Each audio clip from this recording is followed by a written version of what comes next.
Voici Louis-Philippe Brûlé. Je prends quelques minutes ce midi pour revenir sur le décès de 2 enfants de la région de Montréal. 2 jeunes enfants morts à la suite de complications liées à des infections au streptocoque du groupe A. C'est quand même pas rien. Et avec nous pour en parler, Patrick Filion, microbiologiste et professeur au Cégep de l'Outaouais. Salut Patrick! Salut LP. Les cas de streptocoque A, c'est commun, mais les cas graves sont beaucoup plus rares, Patrick. Oui, effectivement, d'habitude, c'est 1 à quelques cas au Canada, LP, des cas vraiment graves chez les jeunes enfants. Et là, on vient d'en avoir 2 relativement rapprochés, les 2 cas. Là. Donc, c'est une situation qui est à surveiller, mais généralement, encore une fois, c'est vraiment quelque chose de très rare. Les cas à ce point-là graves. Bon, on sait qu'il y a plusieurs virus qui circulent plus que d'habitude cette année, notamment la grippe. Est-ce qu'il y a un lien? Écoute, LP, il peut y avoir un lien parce que le strep, encore une fois, c'est une bactérie que, disons, il y a peut-être 20-30% des gens qui en sont porteurs et qui n'ont pas de symptômes, qui sont des porteurs asymptomatiques. Donc, c'est pas une bactérie là, nouvelle ou quoi que ce soit, c'est une bactérie que l'on connaît bien. Là, ce qui peut arriver avec les virus de la grippe et de la varicelle, je vais rajouter la varicelle, c'est que ça place, on va dire, particulièrement les jeunes enfants, dans un état de vulnérabilité ou de faiblesse immunitaire. Donc, la bactérie étant opportuniste, elle va profiter du fait que les enfants sont affaiblis par la grippe ou la varicelle.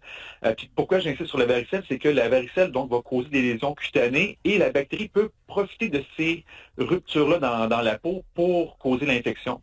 Donc, la varicelle et la grippe donc affaiblissent l'enfant et la bactérie, on va dire, prend plus de force, ok, et rend l'enfant encore plus malade. Donc, il y a vraiment un lien, oui, avec la présence d'un virus et aussi pour comprendre que lorsqu'on est infecté par un virus, donc notre système immunitaire réoriente toute sa réponse immunitaire en fonction de l'attaque virale. Donc, la bactérie passe un petit peu sous le radar et va pouvoir causer plus de dommages. Oui, les 2 décès rapportés, c'était de très jeunes enfants. Tu me parles d'enfants, toi aussi. Dans ce cas-ci, là, des bambins de moins de 2 ans, si j'ai bien lu. Est-ce que c'est le groupe d'âge le plus à risque? C'est un des groupes d'âge. Sans surprise, vous comprendrez que les personnes âgées aussi peuvent être victimes.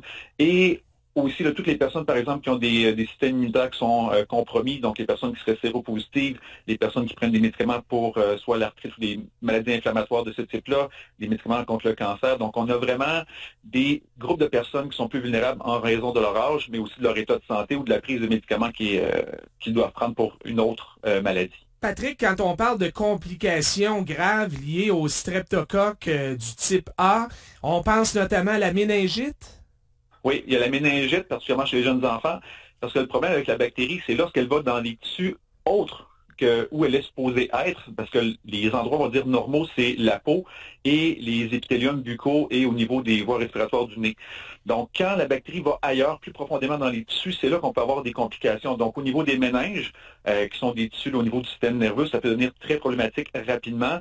Si la bactérie va dans le sang ou si elle va dans les couches plus profondes de la peau, elle peut causer des dommages. Et là, je ne veux pas faire peur à personne, mais il y a une infection qu'on connaît bien, du moins on connaît son nom, c'est la mangeuse de chair. Donc, c'est cette bactérie-là, le strep A, qui peut causer ça. Je ne dis pas que les enfants sont décédés de la mangeuse de chair, mais c'est une des conséquences que l'on peut voir d'une infection grave à strep A. Aïe, aïe, hein, c'est quand même majeur. Un des enjeux présentement, si je comprends bien, c'est la disponibilité de certaines formes de l'antibiotique qui permet de contrer ce type de streptocoque. Peux-tu nous expliquer c'est quoi le problème présentement?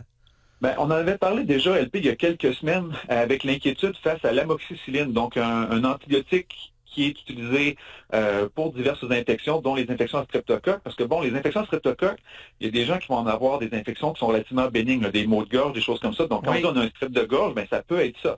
Donc, l'amoxicilline, il y avait déjà, disons, des soucis quant à l'approvisionnement, mais on nous a rassuré, là, la santé publique au Canada, on ne semble pas avoir de pénurie là, qui causerait problème là, à moyen terme.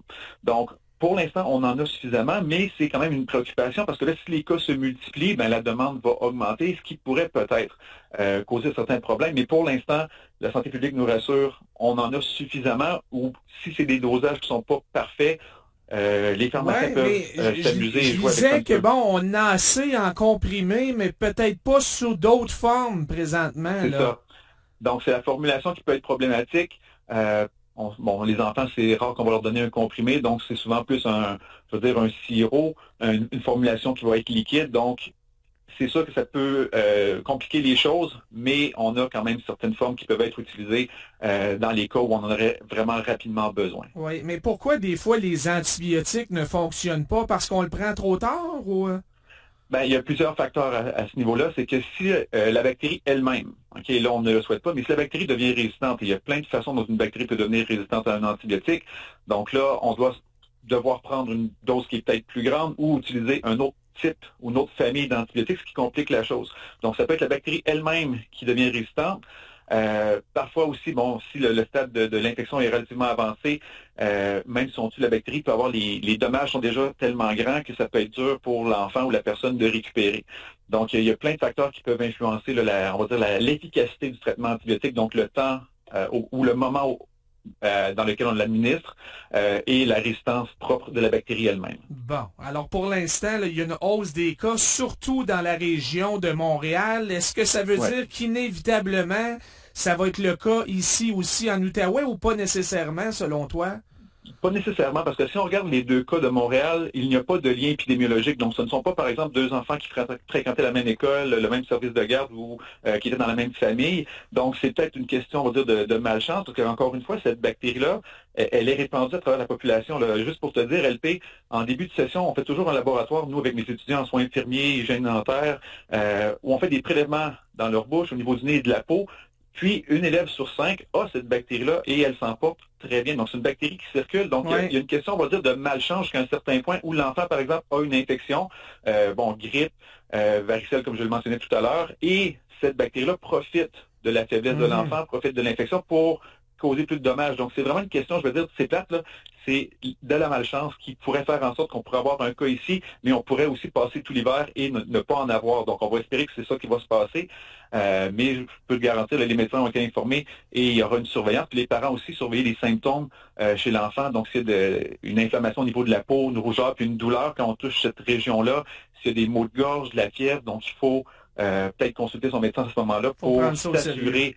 Parce que pour les tests, on va faire un test pour voir si la bactérie est présente. Parce qu'encore une fois, les maux de gorge, ça peut être très fréquent. Ça peut être un rhume, ça peut être une infection virale, peu importe laquelle. Donc, si c'est une infection virale, on ne donne pas d'antibiotiques. Mais si effectivement c'est un streptocoque, donc là, l'antibiotique pourrait être administré et guérir l'infection à ce moment-là. OK, merci pour l'information. Là, c'est à prendre au sérieux, évidemment. Oui. Patrick, on va se laisser sur une note d'espoir. Le nombre de décès liés à la COVID à travers le monde a connu une baisse majeure cette année, ce qui permet à l'OMS de prédire la fin de la pandémie en 2023. Oui, fin de la pandémie, je pense que c'est une nouvelle que bien des gens attendent. C'est sûr qu'on ne vit pas la même réalité qu'il y a 2 ans ou il y a 3 ans maintenant dans un début de pandémie. Mais bon, le virus ne s'en ira pas nulle part, il va être là. Mais les conditions dans lesquelles on vit présentement feraient en sorte qu'on ne considérerait plus l'infection comme étant une pandémie, mais bien comme une endémie, donc une maladie qui fait partie de notre réalité, mais contre laquelle on est mieux protégé, soit par les vaccins ou par une infection que l'on a déjà eue. On administre de meilleurs soins, on sait comment mieux la traiter, donc je pense qu'on pourra passer éventuellement à autre chose. Mais oui, ce serait une bonne nouvelle d'éliminer le mot pandémie là, de notre vocabulaire pendant au moins quelques temps.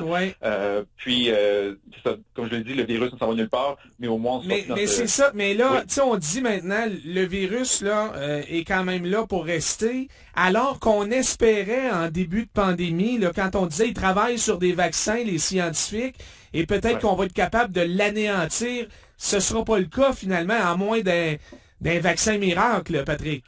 Ben, ça prendra un vaccin universel extrêmement, moi je pourrais dire efficace, mais il y a aussi le fait, ça c'est quand même pas négligeable, c'est que ce virus-là ne s'attaque pas seulement à l'humain. Donc si on avait un virus qui s'attaquait uniquement à l'humain comme la polio, la variole ou la rougeole, là en vaccinant tout le monde de façon massive, on pourrait éliminer le virus. Mais dans ce cas-ci, le virus de la COVID peut s'en prendre aux animaux, donc il va toujours circuler soit dans ce qu'on appelle le bassin animaux, il peut être transmis à l'humain par la suite, donc ça va être très difficile de l'éliminer complètement, mais je pense qu'on peut espérer peut-être en venir à un point où ça ne causera pas autant de dommages et que ce sera considéré peut-être comme un virus respiratoire commun comme le rhume ou quoi que ce soit, mais de le voir disparaître, je pense qu'il faut oublier ça malheureusement. Et ce qu'il y a de surréel en terminant, c'est que 3 ans plus tard, l'origine officielle de la COVID demeure toujours un mystère, faute de collaboration de la part de la Chine.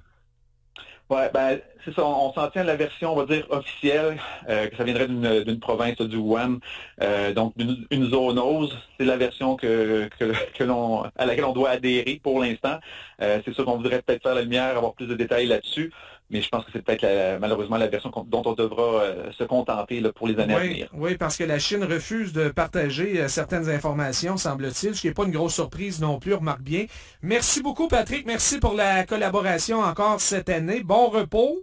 Merci, mais ça me fait plaisir, LP. C'est toujours un plaisir de parler avec toi et avec les auditeurs du 104.7. Alors, joyeuse fête à toi et ta famille, et à moins d'un développement majeur cette semaine, là, on se reparle en janvier 2023. Ça va me faire plaisir. Joyeuse fête à tout le monde, puis profitez-en bien. Merci, Patrick. Salut, LP.